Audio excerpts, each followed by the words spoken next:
तर्जुमान संजय राउत ने महाराष्ट्र में जारी सियासी हंगामा आरआई को अफसोसनाक बताया। उन्होंने बीजेपी पर निशाना साधते हुए कहा कि बीजेपी शरद पवार जैसे एक बड़े लीडर को बदनाम करने की नाकाम कोशिश में सरगर्दा है। रावत ने क्या कुछ कहा, आइए सुनिए।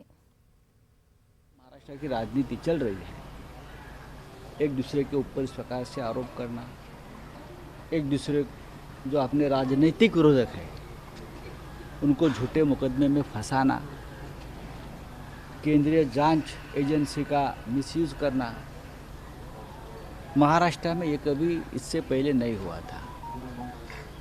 ये महाराष्ट्र की राजनीति की परंपरा नहीं है।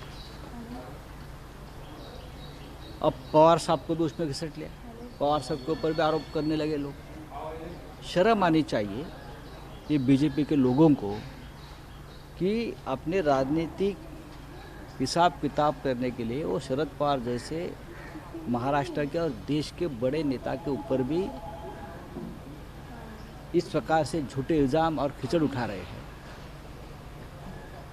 क्या दाऊद का नाम लेते हैं, उसका नाम लेते हैं।